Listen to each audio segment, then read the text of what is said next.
Hi, ActiveHistory.ca is happy to feature a recording of The War of 1812, Whose War Was It Anyway? A roundtable discussion. The event was held at the Waterloo Public Library on May 30th, 2012, and was organized by the Active History CHA Committee. Thanks to the History Education Network, Histoire et Éducation en Réseau for their generous financial support, and the Canadian Historical Association for their assistance in extending funding and promotional space. Good evening. Thanks, Peggy, for the introduction, and thank you very much to also Jamie and everyone involved in Active History for the invitation to moderate the conversation here this evening. And welcome to everybody. I mean, it's great to see this wonderful turnout. I was just talking to Jamie. We had no idea how many people would show up in this room. And it's, you know, if there were rafters, we'd be packed to them, wouldn't we? I imagine I speak for everyone when I say I'm really looking forward to everyone's comments as this evening progresses. My own work underway on this war, I'd like to explain very briefly, so in the interest of, I guess, full disclosure, in the interest of where my work fits in the spectrum of views that we have represented at this impressive and exciting table. During war, I argue or assume or base my understanding on, let's hope it's true, during war, a society articulates its terms of social inclusion and membership with acute clarity. People get really, really clear about who belongs, right, and about who doesn't belong. And this is particularly so, I think, for colonial societies like Upper Canada's during the War of 1812, that are complicated by issues of indigeneity and are complicated by issues of heterogeneity. People look different. People practice different religions. People are from different spaces and places in the world and trying to get along together. Currently, and I'm massively generalizing, but currently, historians interpret the War of 1812, and many of you know this, as a pivotal event that created a Canadian nation and created a sense of Canadian nationhood. And this interpretation is explicit in the old War of 1812 display at the Canadian War Museum. And I haven't seen the new display, but I bet it hasn't changed a whole lot, given this government's take on the War of 1812 and its meanings. Instead of that view, my understanding of the colonial Canadas embraces a much more fluid sense of public identity. And I'm interested in how the war compelled the colony's very, very different peoples to express how each belonged in their own unequal, but also completely unpredictable ways to that society and to its public life and to its public culture. And I just want to read to you some voices from 1812 to indicate the extreme diversity of participants in this war and members of this colonial society at war. For example, the Anishinaabe tell of spying on an American fort, and I'm quoting a lot through here. I'm not going to do this every time, okay? So, the story goes, 5 Anishinaabe warriors were asked to investigate, and those men became bats, and they flew off. All gave the same report. That's how many tents there are, that's how many guns there are up front. Here's a different voice. A government administrator reported how the Western Indians joined us at the head of the lake. Nearly 4,000 men, women, and children. A different voice, a U.S. officer this time, says he saw among the British Allied casualties but one of their Indians and one Negro with the Glengarry uniform dead on the field. A militia captain wrote after a battle, that, quote, the women collected in groups in every public place. Women spoke of the toll of war upon their household economies. So, for example, we have Sarah Clark writing into the government to get money back for, quote, a quantity of kitchen furniture taken away by the United States Army. We have Elizabeth Stull claiming 2 pounds for a crock of butter, a large crock of butter. And Margaret Wilson reported 2 cows killed and taken. One soldier recalled, this is terrible, one soldier recalled, quote, being much affected by seeing and hearing a lad about 11 or 12 years of age, wounded in one of his knees, crying for his dear mother. He was a midshipman. Subaltern John Le Couture confessed that he and his men all burst into tears together upon hearing the toll of death read out loud to them after battle. In war news, the Buffalo Gazette reported the situation of the poor class of the Canadian people as truly distressed, and so on and on and on. We can hear many, many, many of these voices.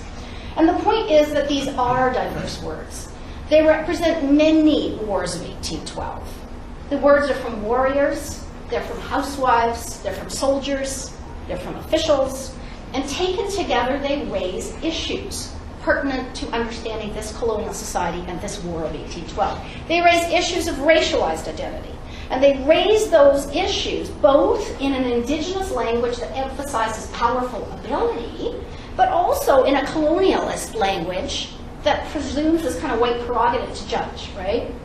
They speak to issues of gender, to position women and First Nations families within the context of a public that granted white men and boys unquestioned privilege there, although it was, subverted a lot.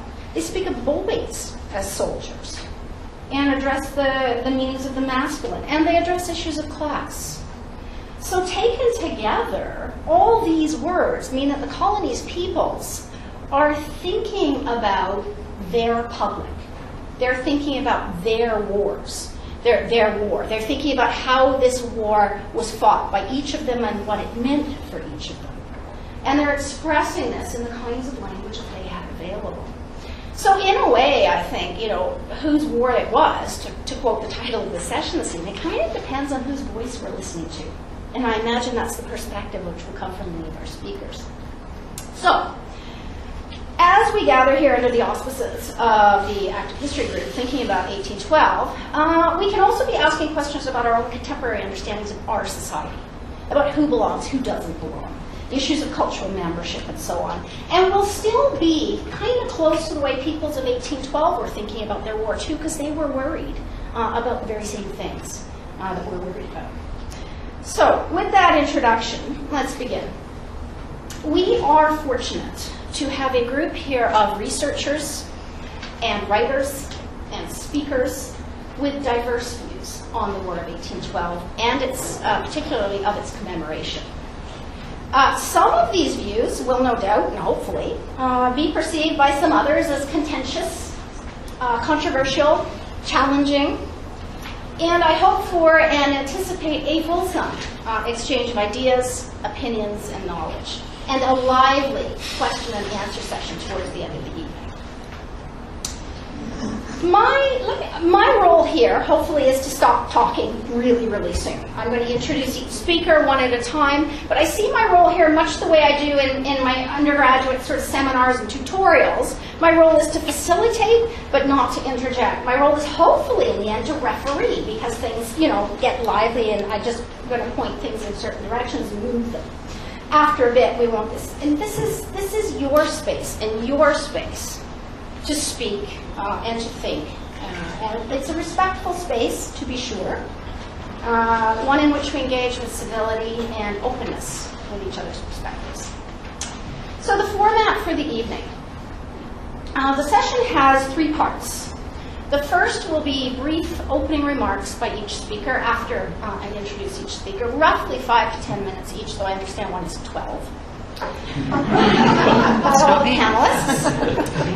The second will be a session or section of moderated exchange initiated by me, but I'm thinking it will take off on its own after that. And the third section will be a question and answer session from you to the panelists. I don't know what these speakers are going to speak on. So I'll listen hard and try to come up with some good questions to initiate the session while people are talking.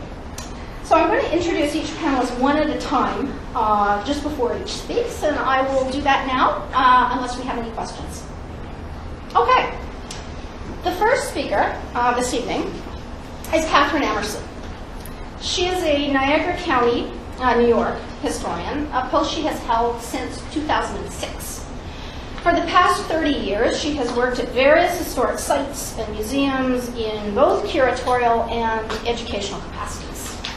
She holds a master's degree in American history from Boston University, which included a curatorial internship at Old Sturbridge Village.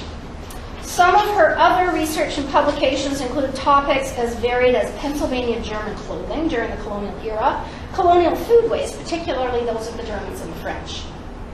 In 1981, I forgot about this part. In 1981, Catherine served on a cannon crew with the Royal American Regiments out of Fort Pitt, and that provided her with her predilection for seeking out Betsy Doyle's story, a parallel story to that of another War of 1812 heroine of Canadian fame.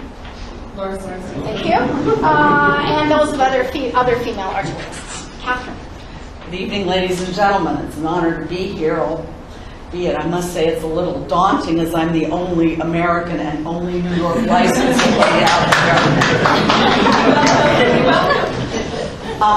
I'm a public historian. I am appointed by the Niagara County, New York legislature, and I am obligated by law to promote, protect, publish, preserve, collect, and commemorate county history.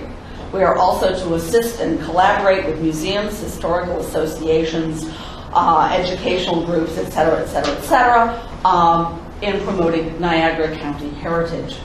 Our archives is more of a library,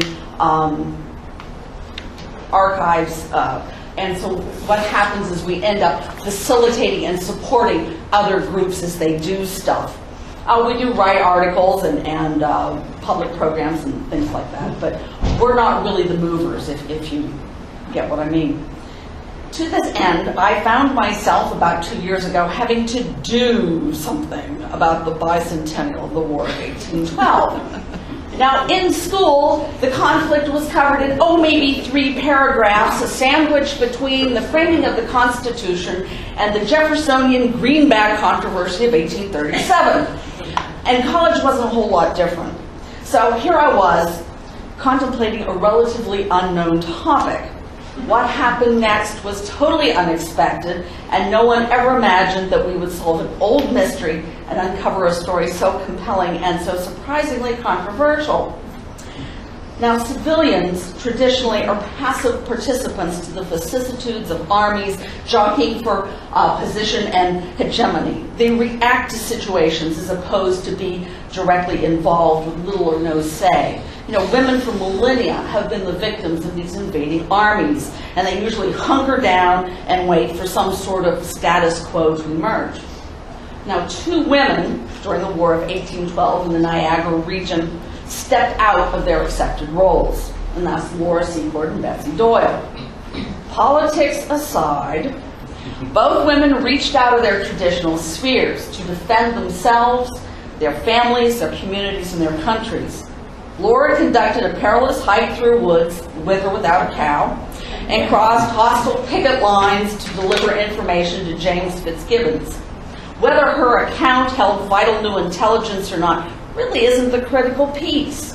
The fact that she took matters into her own hands and she walked a fair distance to deliver her report stands to a testimony to her determination. Laura Secord's no wimp, and she makes great chocolate, so hey, what can you say?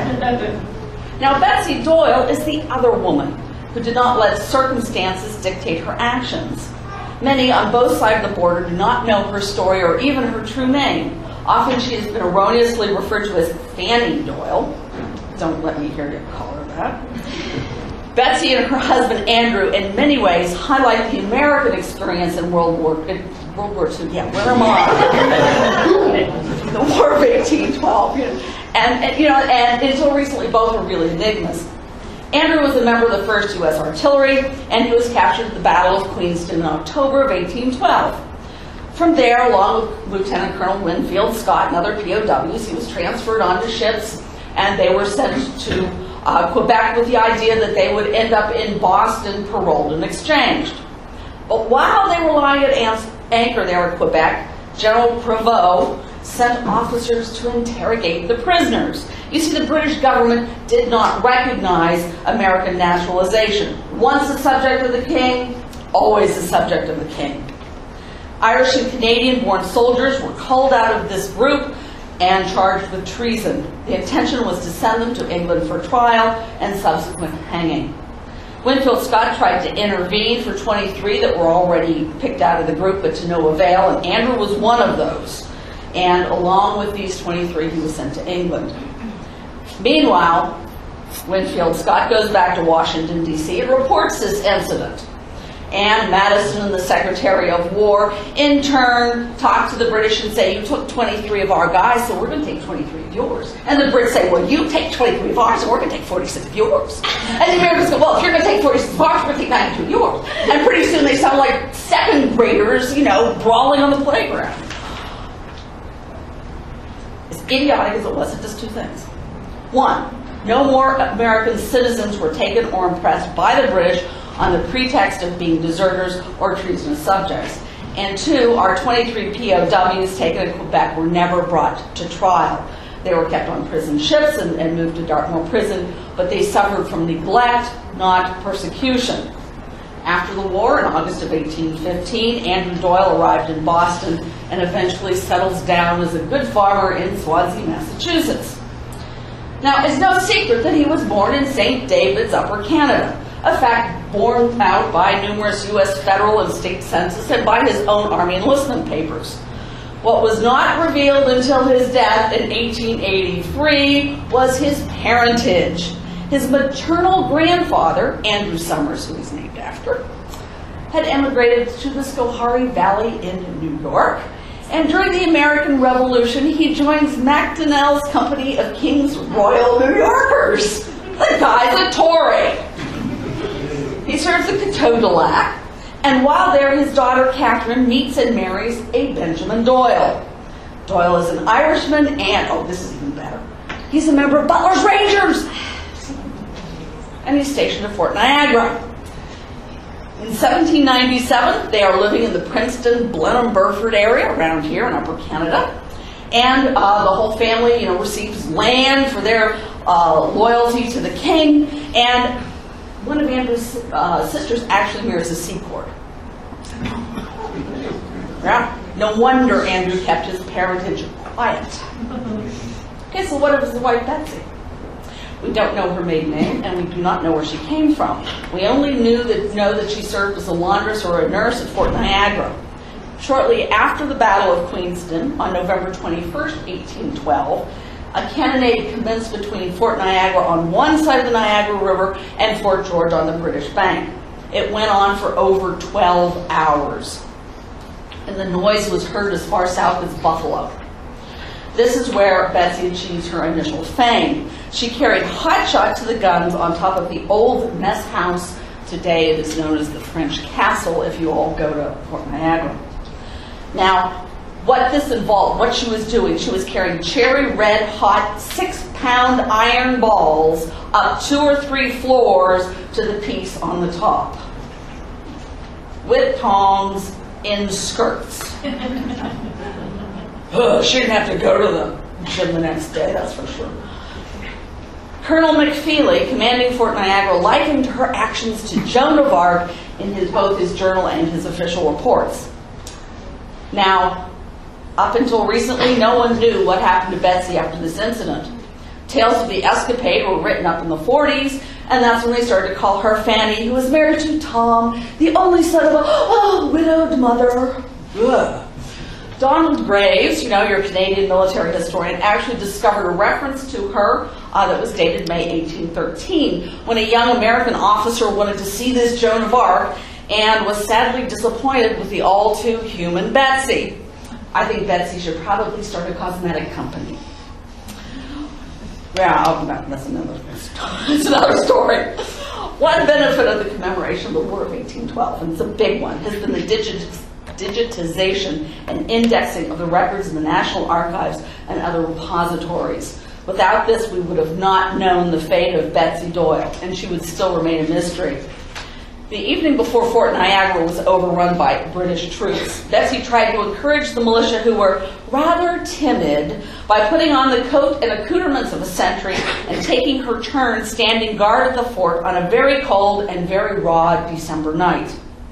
24 hours later, she and her children were literally running for their lives from the enemy British and their Indian allies. I don't know precisely what road they took. I can only surmise.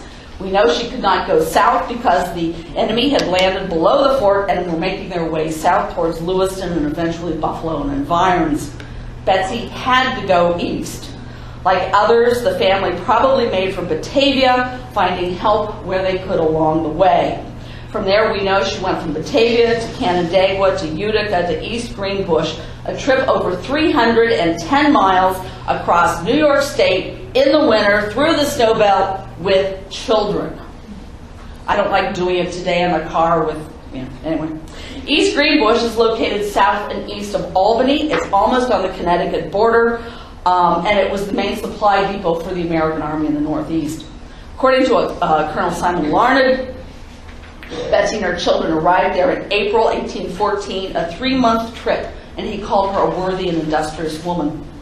4 years later, Lieutenant Henry Smith at East Greenbush reported her death on April 2nd. He considered her a conscientious worker despite the fact that she had not been paid in over a year.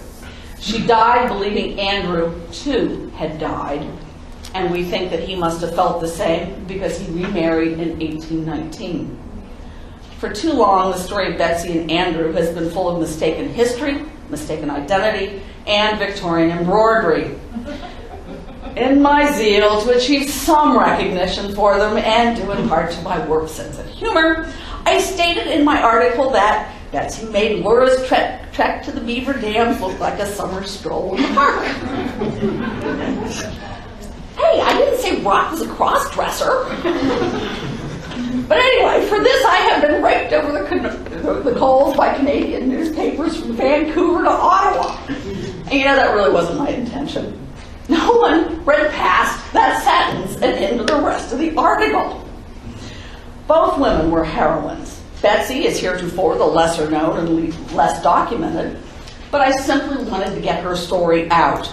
We need heroines in petticoats. There are so few narratives concerning women, and the other overlooked group is that of the prisoners. So the story of the Doyles, really embodies both. Plus, you have the whole Civil War aspect between the two countries going on in this one family. That said, I am a historian and I'm about to be a heretic. The commemoration of the War of 1812 is about history, or at least it should be. I have too often seen activities that negate, forget, or belittle it. Please, someone, I keep asking, can you tell me how a peace garden differs from my garden? Is it maybe weeds? Modern historians, we are the bards, we are the McGidds, we are the Shaughneckes of our culture, handing down its history and its traditions. Our objective should be to make history alive, to make it interesting. I really don't care who won the War of 1812. Frankly, that debate is like discussing how many angels can fit on the head of a pin. It makes us look petty, boring, and irrelevant. I'm getting too excited here. History provides a window into the past, and it gives us a present, an understanding of our present-day situation, and how individuals and nations and the global community might develop and interact in the future. In short, the study of the past helps lead to a greater personal insight and a comprehension of our place in the grand sweep of the human story. We do ourselves and those around us a disfavor by not taking this wonderful, great opportunity to teach, research, and explain. How else do we get others interested?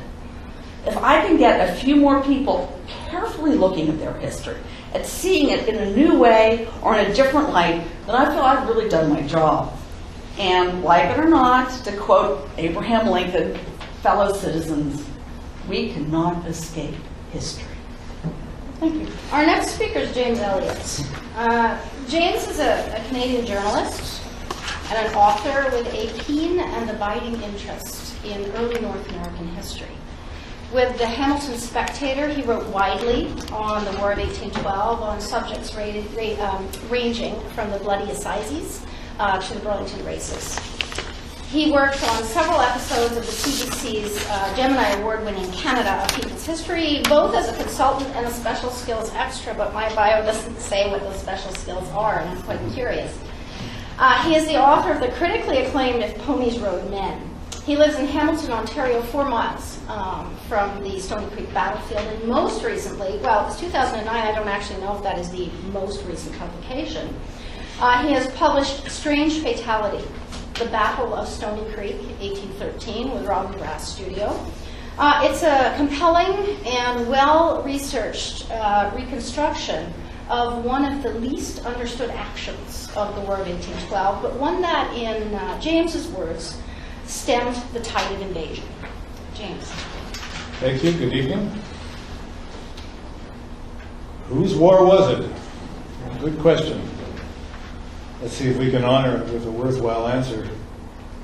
It's become a cliche of 1812 scholarship that neither one of the principals had much interest in claiming ownership. Outside of the national anthem, an essentially meaningless win at New Orleans and some naval success, the Americans have little stomach for commemorating actions such as Detroit, which resulted in the largest territorial defeat ever inflicted on American arms, or the largest territorial loss in American history, or Beaver Dams, perhaps the most decisive defeat ever inflicted on American arms by Aboriginal forces. The British, for their part, had much larger fish to fry, dealing with Napoleon, and for them the War of 1812 was, for the most part, an irritating sideshow to the main event in Europe. And not surprisingly, they're not keen on recalling disasters like Plattsburgh and New Orleans, or the loss of an entire Royal Navy squadron on Lake Erie, a singular event in British naval history. So much for the principals. The other players, the settlers of Upper and Lower Canada and the various Indian tribes that allied to the Crown, had a much more personal stake in the outcome of this war.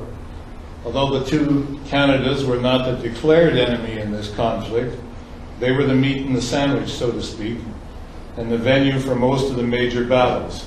The heavy lifting was done by British regulars, with the citizenry and poorly trained militias supporting them with varying degrees of enthusiasm. Active service was an extreme hardship for pioneers trying to scrape a subsistence living from stump-ridden farms. A missed harvest or planting could be catastrophic for a family. Although settlers suffered at the hands of both armies, it was the Americans, by dint of having started the war, who engendered the most bitterness. By its end, many U.S.-born settlers who had begun the war as lukewarm loyalists had seen enough of what would become known as manifest destiny. The Canada's near-death experience during the War of 1812 would become the earliest impetus for political amalgamation, one that would culminate in Confederation half a century later. For the natives, however, the War of 1812 was not so much a beginning as an end. Tecumseh's grand vision of an Indian confederacy to resist American westward expansion died with him on the banks of the Thames in 1813. The British vow to gain its native allies a buffer zone in the Great Northwest died quietly early on in the peace negotiations at Ghent. So whose war was it? If the ownership criterion is who gained the most out of it, the answer is Canadians, for it was here that we experienced the first stirrings of nationhood. If the criterion is who paid the highest price, the only answer is the Shawnee, the Wea, the Kickapoo, the Potawatomi, and the 28 other nations that made up Tecumseh's Confederacy. Thank you, James. Our next speaker is Jaime Sweat. Jaime is the author of a dozen nonfiction books, including biographies of Eric Kierans and Bill Ryan. He's also written a best-selling sociology textbook. He's written examinations of Canadian forest policy, labor market inequality, and civil society. He is a longtime contributor to Ideas on CBC Radio, and he's written widely for publications from the Globe and Mail to Canadian Geographic and Harold Smith. He attended McGill University and lectures in the Queen's School of Business. He also works as a social justice advocate for the Sisters of Providence in Kingston. Jaime also, I'd written, has a new book coming out, but I see it's out there. So his new book is out, co-authored with Ian MacKay. also an historian at Queen's. It's entitled Warrior Nation, Rebranding Canada in an Age of Anxiety. And the work offers a critical perspective on the place of war in our current understandings of nationhood and citizenship. Jaime. Thanks a lot. I have indeed spent the past 6 years writing this book with MacKay, my friend, who teaches history at Kingston, who's a prominent Canadian historian. I'm neither an historian nor terribly prominent, so what I'm really here to do is to situate this question of the War of 1812 in the context of this book, Warrior Nation. I'm also here because it's great to come to Kitchener. We started up our publishing company, Between the Lines, here in Kitchener 35 years ago. And there's several people in the room who were involved in that enterprise, and several other authors of BTL books here in the room. So welcome. You know who you are. The guilty parties. Warrior Nation explains the way that new warriors, a group of people that Ian and I call new warriors, are trying to rebrand Canada. And these new warriors include politicians, assorted militarists, and, given the present context, not least historians. And we know who they are, I think. They want to reshape memory, and they want to reshape our self-understanding. And for the new warriors, Canada's history, Canada's landmark events were those in which the British and American empires were built and defended.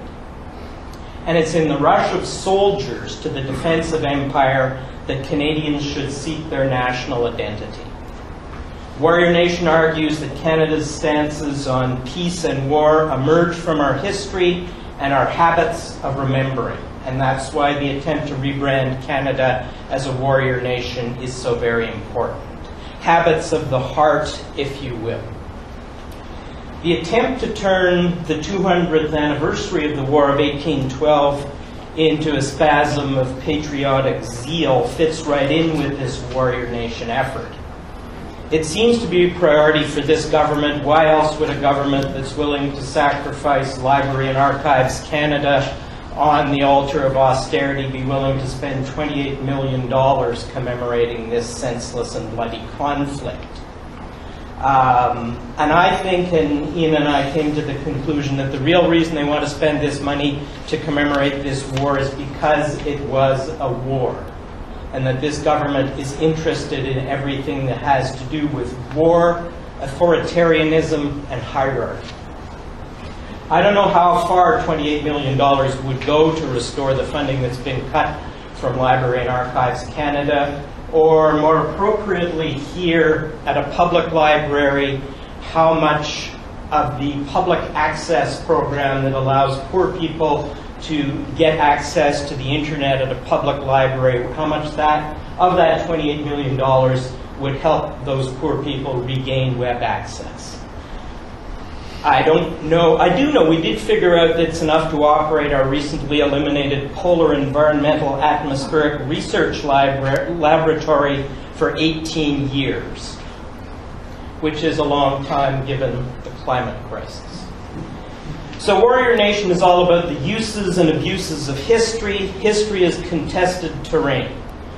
And it's appropriate that our session this week, today, falls a week after the death of the great American intellectual Paul Fussell, whose book, The Great War and Modern Memory, inspired us and made this literary theorist into a public intellectual who really helped to define what it is to remember war. And Fussell explained that the drift of modern history does what he calls normalizes the unspeakable. And unlike Canada's new warriors, none of whom have ever experienced combat or war, Fussell recalls lying wounded in a field in southern France, being sprayed by a spray of blood, cloth, and tissue as one of his comrades took a heavy round to the chest. These are not the memories of war that our Prime Minister would have us take away from the War of 1812. According to Stephen Harper, and I'm quoting here, the war helped to establish Canada's, quote, path toward becoming an independent and free country. The heroic efforts of Canadians helped to define who we are today, what side of the border we live on, and which flag we salute. Now, I'm not sure whether flag saluting is necessarily part of the Canadian political tradition unless we serve in the military. However, that's what Stephen Harper said. And it's very, very reflective of what Fussell calls the high diction that accompanies the rhetoric around war. And Harper said this, even though at that time there was no such thing as Canada, even though the famously undefended border has since become known as a security perimeter. That's another militarized term. And even though Canadians, as I said, are not necessarily too used to patriotic flag waving. So, will Canadians be asked in this, what I call spasm of patriotic zeal that will cost us so much money, will we be asked to remember in the War of 1812 how profoundly the British double-crossed their principal and most important allies? Certainly Tecumseh will be treated as a hero, but then again, heroism is part of what Fussell described as the high diction of war. I think it's safe to say, if you want to get into this game, that Canada's First Nations people were the real losers, as James said. The real winner, I would say, was a man like Strawn, the famous Family Compact member who was a modest fellow. He wrote his own biography at the age of 22. After the War of 1812, and as James mentioned, the Treaty of Ghent, the British negotiators betrayed the native claims. First Nations people became known as wards of the state, not separate entities, and the dream of a native-controlled polity at the heart of North America, to which the British had given their tentative support, was gone for good. So yes, we should remember the War of 1812, but let's get beyond the priapic rock monument and great man symbols of history. I live in Kingston, and we're just gearing up now for a grand extravaganza to mark the 200th anniversary of John A. Macdonald. So we have that to look forward to. We also have something to look forward to that we should look out for. If they're doing this amount of propagandizing around the 200th anniversary of the War of 1812, what are they going to do about Vimy? What are they going to do about 1914 and that senseless slaughter? We can just keep that in mind. Let's recall what people like Paul Fussell and a man named Tiger Dunlop had to say about the war, about war. And these are the words of people who actually have experienced war. Dunlop was a prominent Upper Canadian politician and magistrate who was a battlefield surgeon during the War of 1812 and remembered the military incompetence of poorly planned deployments of men like himself. And he described it as one of the many blunders of this blundering war. In his 1847 memoir, Dunlop recalled treating the wounded, most often by amputation. He did his grisly work in the withering heat of the ramshackle Butler's Barracks down the Niagara River from Queenston Heights, and the flies landed on the open wounds and deposited their eggs so that by the time Dunlop got to them, the maggots had already been mobilized. He came across an elderly American farmer whose wife had helped him struggle across to the enemy side, seeking treatment under a flag of truce. And this man was either a militiaman or a camp follower. And his wife spoke to Dunlop as she held his head in her lap as he slowly expired. And these were her words, and I'll leave you with them, as recalled by Tiger Dunlop. And she said, "Oh, that the King and President were both here, this moment, to see the misery their quarrels lead to. They surely would never go to war without a cause that they could give as good a reason to God on the last day, for thus destroying the creatures he has made in his own image." Thank you. Thank you very much, Jamie. Our next speaker is Elsa Jones. Elsa is an associate professor in the Department of History at the University of Manitoba. And her research interests are many. They include health and disease in Canada and the modern world. They include 20th century health activism and politics, transnational social movements, working class history, and the history of Winnipeg. She is the co-editor with historian Adele Perry of the recently published People's Citizenship Guide, A Response to Conservative Canada.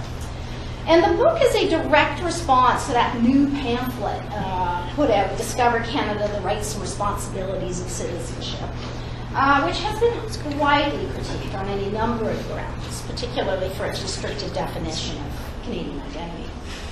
And the biggest difference between these two works is that Canada's colonial and liberal legacy is directly acknowledged in Elson's work. Rather than taking Canada, for example, as an historical inevitability, where the only, quote, regrettable instances of social and ethnic conflict are excused away, the People's Citizen Guide more explicitly emphasizes that Canada is a construct, and I'm quoting here, Canada is a construct, a product of collective imagination and history that in the past and today has included some people while excluding some others. And Elsa, we're ready for you. Okay. At the beginning of our guide, which is a project that was constructed as an alternative to Discover Canada, we write, nations are complicated, and so are our feelings about them. So I want to talk a little bit about my feelings about Harper's notions of nationhood and identity and citizenship, and our way of approaching or responding to them. And this project was put together by 11, mostly historians, but also legal scholars and economists, as a way of mobilizing our own understanding of what is at stake in documents like Discover Canada. Have any of you read Discover Canada? I recommend that you go. You can go and look at it online. You can look at it as a PDF, or you can read it as an ebook, or you can order a copy and the government will send it to you. In Discover Canada, the Harper government links notions of nationhood and identity and citizenship explicitly, as Jaime Sweat says, to a celebration of armed conflict, including 1812. In Discover Canada, 1812 is referred to as the War for Canada, which is at best, I'm not myself a scholar of 1812, but I've listened to a number of people talk about it over the last few days from very different perspectives. The description of it as the War for Canada is at best an anachronistic depiction of events, since there was no Canada in 1812, and at worst a misrepresentation or a distortion of historical fact, if you like. The narrative imposes a form of nationhood and unity, in fact, including unity with and between Indigenous peoples in this period and across region and across belief systems, gender and class, and a unity, of course, that you could quite easily doesn't exist. And this attempt to impose a certain kind of unified imagery and identity, which privileges war and a kind of uncritical or unthoughtful patriotism, of course, positions some of us as true Canadians and others as not true Canadians, depending on your willingness to embrace the Harper view of Canadian history. In my opinion, as Julia started out, these conversations are often about a sense of belonging, sense of who's on the inside and who's on the outside. So these kinds of conversations are about drawing a line between those of us who are embraced by the category of Canadian and those of us who fall outside the definition of nation. But what I want to talk about is the fact that this process isn't just aimed at us, if we might say, as Canadians, those who were born here, or those who have become Canadians through the processes of citizenship tests and ceremonies, but also newcomers and prospective newcomers. This conversation is explicitly through citizenship study guides directed at newcomers, at people who seek to become newcomers to Canada. So what purpose does the definition of Canadianness that Discover Canada contains, what purpose does that serve? Discover Canada, like all state expressions of nationalism and civic identity, is a really fascinating document, of course. For me, and this is just one way of approaching the document, it's interesting not only because it puts a rosy face on Canada's colonial past and present, because that kind of over-optimism is probably not unexpected in a government publication, but more particularly because of the stance that the guide takes toward the immigrant, him or herself. So Jason Kenney preaches to the newcomer that Canadians must take responsibility for supporting their families. And the assumption implicit here is that immigrants, of course, don't know that. In fact, one of the study questions is, what are examples of taking responsibility for yourself and your family? And this is a question that appears in a national citizenship study guide. Discover Canada also at times seems to suggest that immigrants don't understand the nature of democracy or equality. Questions like, after an election, which party forms government? To me, really speak to this kind of sense that, people have no tradition of democracy when they come here, that we have to, educate the newcomer. This assumed ignorance acts as a way to position newcomers as a kind of blank slate. So historical subjects like 1812 are mainly deployed in Discover Canada through this carefully constructed parochialism, which I don't think is really very harmless at all. Among other things, this approach ignores the wide array of political, ideological, religious, economic, and cultural experiences that immigrants have always carried with them in their migrations, and the many ways in which, of course, those ideas and experiences have shaped our own histories. In a way that I believe needs to be challenged, the newcomer is assumed to need a kind of unnuanced or unsophisticated history, while he or she is simultaneously being regaled with images of nationhood that public opinion polls in Canada would suggest are not really meaningful to most Canadians. The most obvious examples here are the large role for the monarchy that Discover Canada emphasizes, as well as Canada's status as a constitutional monarchy as opposed to a democracy. In other words, even at the level of what constitutes history, there's one version for us and one version for them. And this is why when many of us rediscover Canada, we barely recognize the country it claims to describe. And I don't believe the idea here is inclusion, to include the newcomer. The idea more is that the onus is on you as the newcomer to accept this particular version of history, and also accept the notion that the immigrant must mold themselves as a blank slate into the Harperite image of Canadian history, which itself erases really any meaningful history of migration, of settlement, of colonialism, and of course of movements for democracy and justice.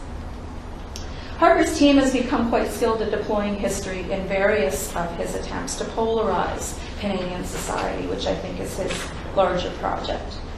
I think, what's his name, Globe and Mail, whose name I'm blanking on now. Jeffrey Simpson. Mm-hmm. Jeffrey Simpson agrees with me, so I guess I must be on to something. He claims that, for example, his claims that the NDP, didn't support the war against Hitler is a perfect example, mm-hmm. right, of the kind of use of history in a way that, on the one hand, is a diversionary tactic, if you want to look at it that way. But it also has a kind of deeper meaning and messaging. Commemorations, such as the 1812 commemorations, of course, are another example of this deployment of history. Now, my view, of course, is not probably the view of everyone in this room. So I want to talk a little bit about what I think we've hoped to achieve with the citizenship guide in relation to what, these problems that I've talked about. All of the 11 contributors to the guide really engage with Discover Canada in their own unique and individual ways, which is one of the nice things about this project is collaboration. But we set out not only to critique Harper, but to develop an alternative. And these are two very different projects, critiquing and developing alternatives. So the goal of this project, like that of other people's histories, alternatives, platforms, manifestos, or we have an upcoming French language version of the guide, which will be called Manuel Populaire de Citoyenneté. It's to invite people to take ownership over their own sense of what our conversation about citizenship and immigration should sound like. So the point of the project has never been to suggest that this is the appropriate response to Discover Canada, or the only response to it, or the singular response, but rather to encourage debate and to encourage a lot of responses. And this conversation, I can say just from my limited experience working with people on this guide, it immediately becomes really interesting when you try to agree on what you might say about Canada, as opposed to what you do not want to say about Canada. If you read our guide, you'll see that 1812 doesn't appear in it. Our section, I don't know, we have about 700 words to write the whole of history between the British conquest and Confederation. But partly we made this decision or this choice as a way of offsetting the emphasis on 1812 that's in Discover Canada, right? So it's meant to be a pretty kind of clear juxtaposition. But I'd be the first person to admit that that's not necessarily the best way to deal with the problem of 1812. So, in this way, it leaves open the possibility for different sorts of ways of describing what was going on in 1812 and why it matters to us. So if we went in a slightly different direction and sat down together, say, to write 750 words about 1812, and maybe we meant these words to be read by a new migrant, say from Egypt, what would those words be, and how would we come to agreement about what those words would be? Would we rely on a historical expert, or would historical knowledge really only be one aspect of what was needed to agree on those? Would we try to relate to this newcomer through common histories of repression and war and democratic struggle?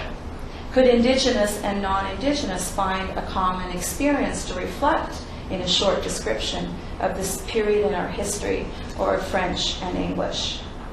And that ideally is the open discussion that we're hoping to undertake with what is now evolving into the People's Citizenship Guide project, with the help of people like Active History, who we're partnering with, and a series of community events that we're hoping to organize around the country in October during Citizenship Week and Citizenship Month, perhaps, in October this fall.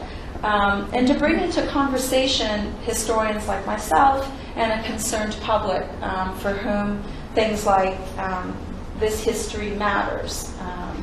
So the notion of the people here is not meant to say that I have a right to say what constitutes the people's notion of citizenship any more than anyone else does. But it reflects a desire for a conversation. And the notion of the people also reflects the importance in our project of more than a generation of social history that attempts to privilege the lives of non-elite Canadians, and also to emphasize our common capacity to build a better democracy. So I hope that you'll visit, this is just the website for the publisher, but I hope you'll visit the Active History website over the months to come, and we're going to set up our own website. And if any of you have any interest in contributing a story about 1812, I'd be very happy to see it. So thank you. Thank you very much, Elsa. Keith Jameson is our final speaker this evening. He's a Mohawk of the Six Nations of the Grand River, and he's worked extensively as an ethnohistorian, and he also works as a public historian, curating and interpreting his work for museum exhibits He works as an adjunct professor and a guest lecturer internationally. He's also written and published exhibit catalogs, commentary for news media, and magazine articles. And this work is focused on the people and on the history of the Six Nations, and particularly on the diplomatic relationships internationally. Keith also works to commemorate the War of 1812 within the history of the Six Nations Haudenosaunee people. He is particularly interested in commemorating 1812 as a time of divided loyalties for the people, as a time that fractured communities and relationships, and how do we go about commemorating those factors in the War of 1812, and as a war that called for reconciliation and community rebuilding in the war's aftermath. I'll turn it over to you. Well, thank you. I'm kind of like you, Catherine. I'm the only Mohawk in the room, I think. And many people do still kind of dive under the table when I say that. But I'm not one of those Mohawks. What I want to do, and I've been thinking about it ever since Active History kind of approached me. I know Active History, the group. I was actually at one of your, I think it was the sort of an inaugural event at York, and we had fun with that. And at that time, I had said something, and they've got it on the website. It's quoted on the website, which essentially was that it's our take, it is our understanding that we are positioned by and we position ourselves within the narratives of the past. That our current situation, we worry about how did we handle those things in the past that have confronted us or that we have had to adjust to. And we are a very adaptable group of people. We've changed tremendously and consistently, sometimes under intense pressure, and an absolute demand that we do so. And we have always risen to that occasion. The interesting thing about the War of 1812, first and foremost, I think, is that it underscores the nature of the battle as not an isolated situation for us. It is the culmination of many other situations. This is just one more extension of situations that had gone on for 250 years prior to it. And we were fully aware of the people we were dealing with and some of the impacts that those things could have on us. And each time they would enter into it in some fashion or another, sometimes extremely reluctantly. The War of 1812 is a good example. We initially declared our neutrality at the outset of that war. This was nothing to do with us. As was the American Revolution, as was the 7 Years' War. These are not wars that were us. These are wars between French and English, two English brothers. That's how they defined the American Revolution. But they're always occurring in our backyard. And so what they saw was these two younger brothers who could not get along. And the only way that they could get along is if we separated them and we made them behave. And it worked, as did the War of 1812 in so many ways. That's an interesting one. Okay? But I want to tell you something else, and many people here are addressing it now. There is something about that war that's terribly, terribly important. For us, it is. And I'll tell it to you in the form of a story. Okay? Because I'm good at stories. Mohawks are good at stories. When we set out on this, and I'm taking you back now to 2008, when we set out on, I was approached to do something with the legacy, with how do we commemorate this? Well, I was 38. I don't know. How do you commemorate people dying? So I worked it around for a while, and I participated and learned and taught myself more and more about it, because as many have already alluded to, there is precious little history that says anything about us. And when it does, it usually says Indians. The Indians. Well, who's that? Well, we're Haudenosaunee people. We are a group of people, a specific nation. and there are Shawnees. They are a specific nation. And they ought to be acknowledged as such, but I'll get to that one. But at the start here, what I did was I convened a meeting within the community, and I invited a number of people to come, and I locked them into a basement, if I can get pieces. And I did, literally, I locked them into a basement of a small motel that operates in Six Nations, the village of Sweden.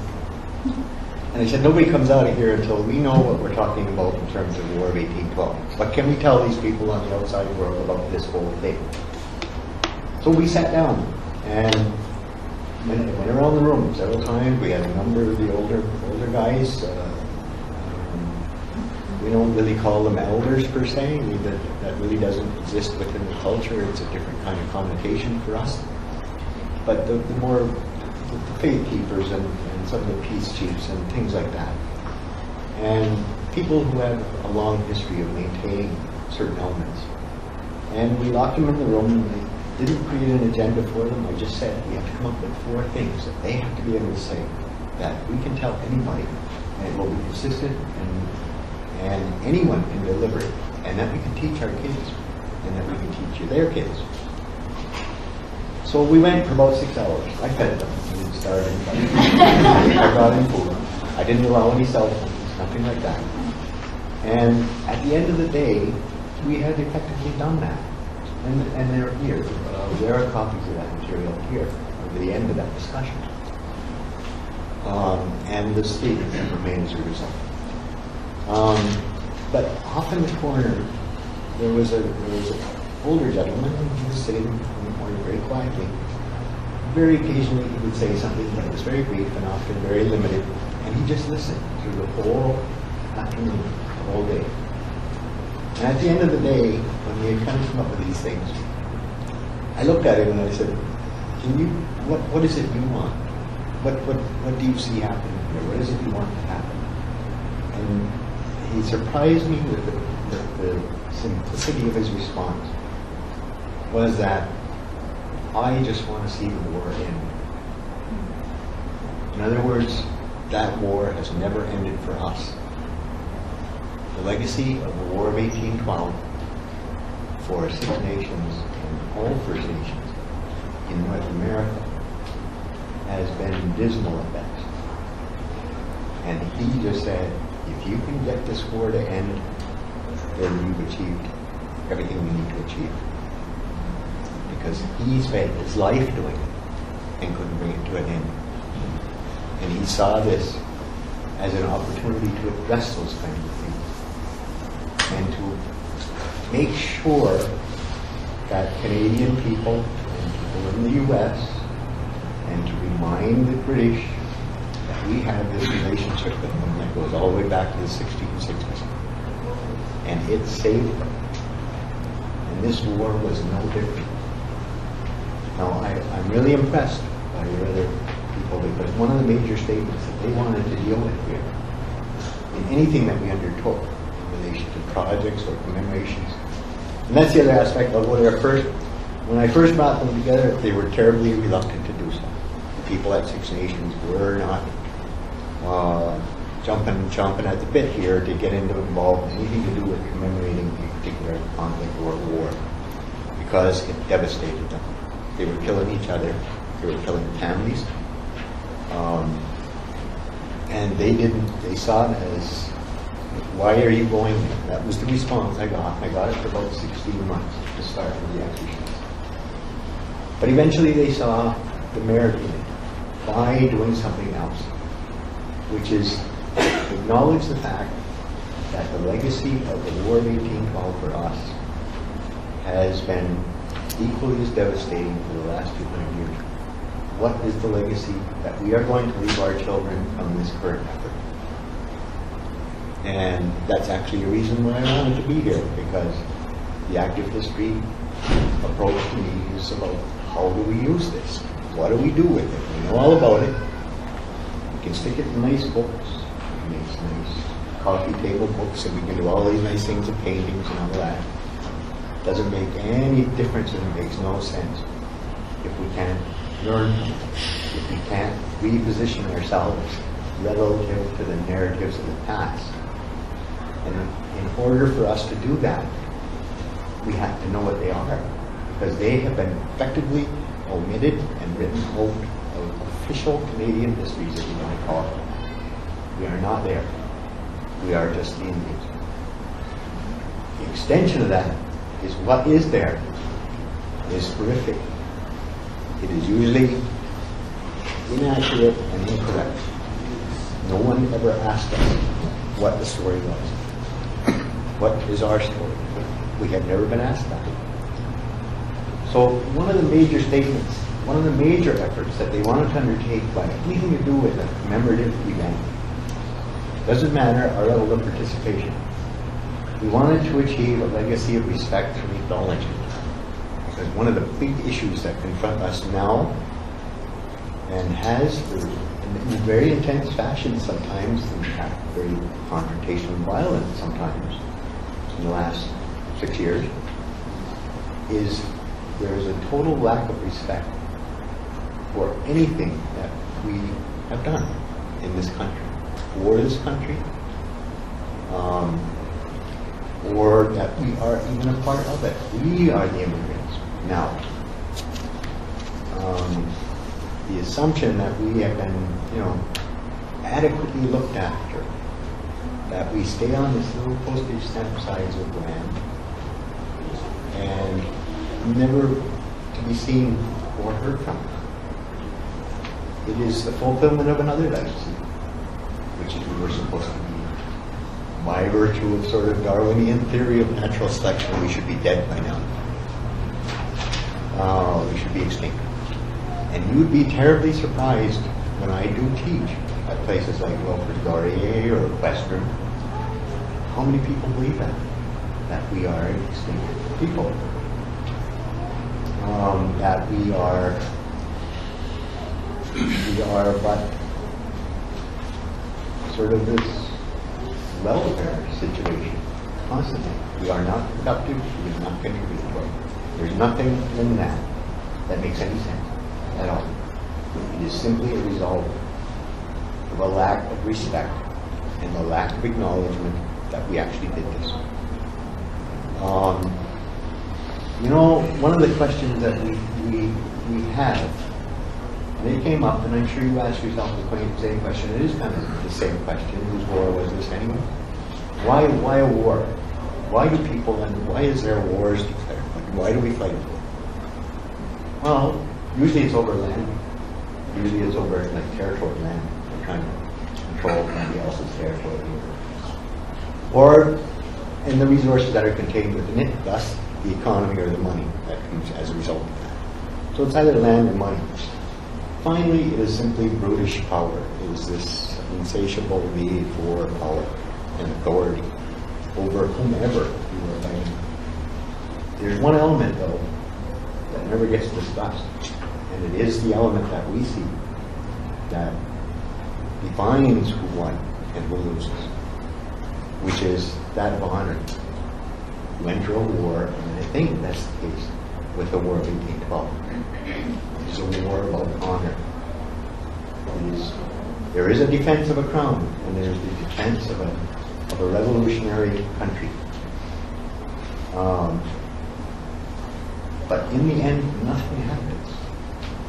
Nothing changes. There's no change in land. There's no change in any of those things. It is simply the honor of it. And in that instance, we win.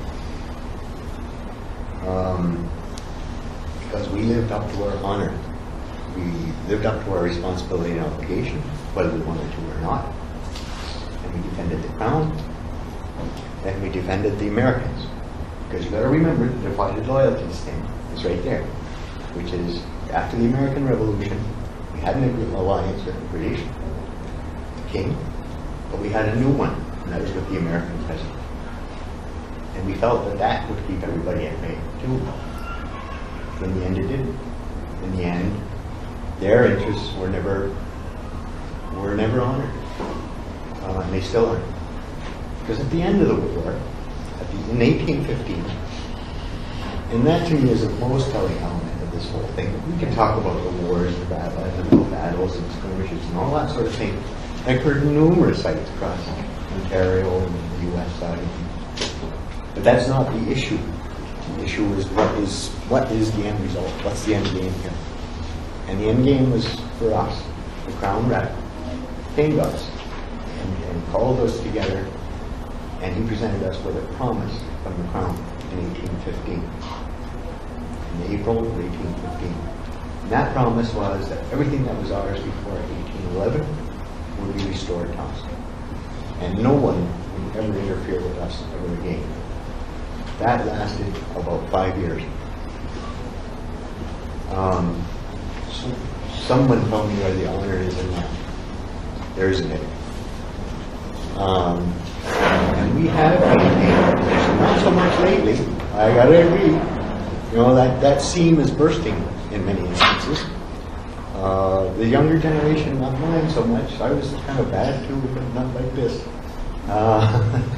They are much more aggressive and much more assertive about who they believe they are and what they are entitled to, if you want to put it that way. I've heard a lot of things said about rights. You know what? At home, I'll tell you another story about that one too. Rights, they don't have that word. There is no Mohawk word, no Hugo word, no word in Six Nations languages, or national languages at all for the word right. We don't have rights. All we have as a people are responsibilities and obligations to other people and to all things around us. That's all we have. When we fail to meet our responsibilities and obligations, and we fail to benefit from what's around us. That's how they define it. So it's really kind of an interesting little scenario that gets created here. The divided loyalties was overridden because of the keen sense of responsibility and obligation to their alliances. And they met them. Much to their own destruction in many instances. So you have those things, and people need desperately to understand them. And by virtue of many of the speeches that I just heard here in the presentation, that's starting to echo for me. Like, you guys are saying it. You know, and I'm terribly glad you were, because, you know, 10 years ago I doubt if that same discussion would occur. It's only now that it is.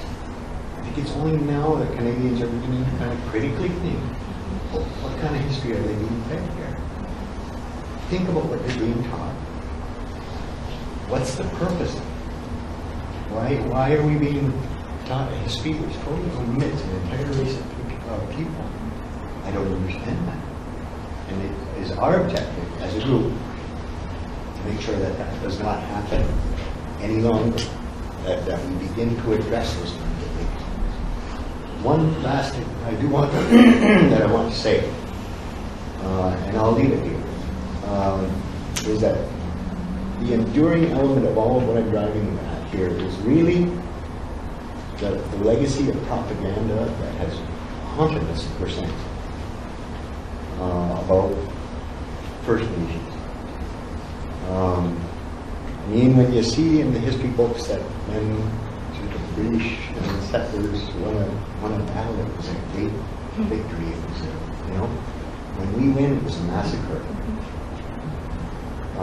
We were brutal. We were savage.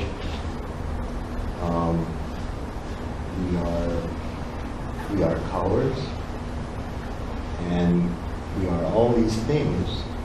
And yet today, like, they use guerrilla warfare on a regular basis. Where do you think that comes from?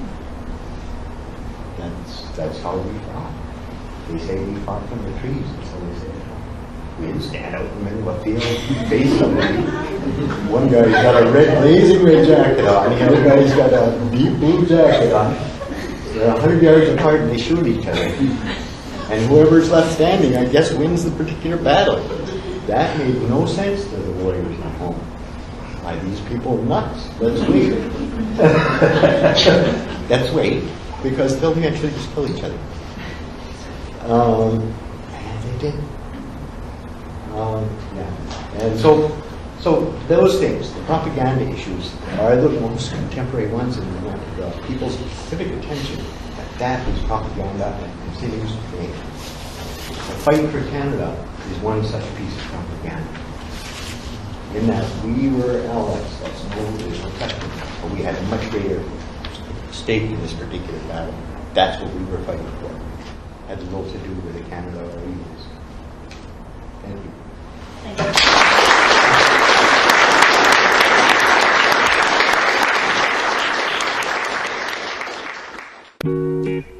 You've been listening to a recording of The War of 1812, Whose War Was It Anyways? A roundtable discussion. You can find recordings of other talks on ActiveHistory.ca.